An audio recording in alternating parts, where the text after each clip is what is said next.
The Hall of Fame, baseball's ultimate honor. Who will be enshrined in the class of 2018? Well, I have two of USA Today's Hall of Fame voters from the Baseball Writers Association of America, Jorge Ortiz and Bob Nightengale.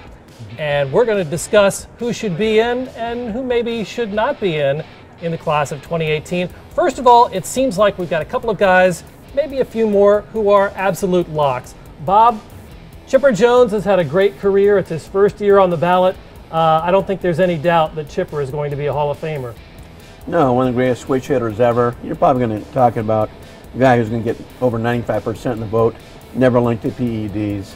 So he'll get the most votes of all these guys. Vladimir Guerrero is another guy that both you and Bob are throwing your support behind. What is it about Vlad? He didn't get in last year, but still a special talent. Yeah, he barely missed last year. He was a guy who had this flash of brilliance, a spectacular player to watch. He remained a very consistent and productive player throughout his career. He was an MVP.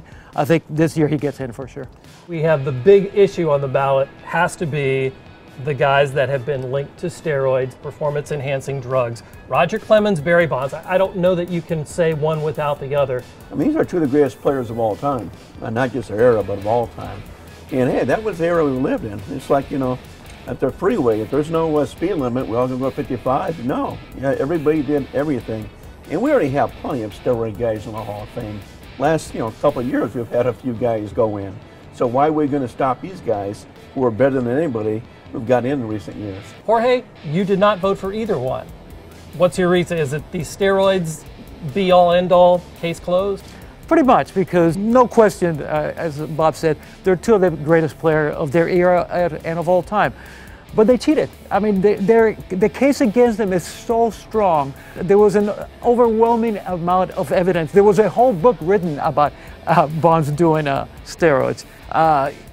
To me, their case is unquestionable. Probably the most drama out of all of the Hall of Fame voting, Edgar Martinez. Will he get in? A designated hitter, a guy who, Paul Molitor is already in the Hall of Fame. He was a designated hitter for a large portion of his career. Bob, will Edgar Martinez, or should Edgar Martinez be voted in as a Hall of Famer? He definitely won't get voted in this year. I think he will next year. He's a big sabermetric crowd delight. I think great on-base percentage, yeah, great slugging. If you're a DH, you better hit 500 home runs or have 3,000 hits, and he didn't do that. Thanks for joining us in our Hall of Fame debate.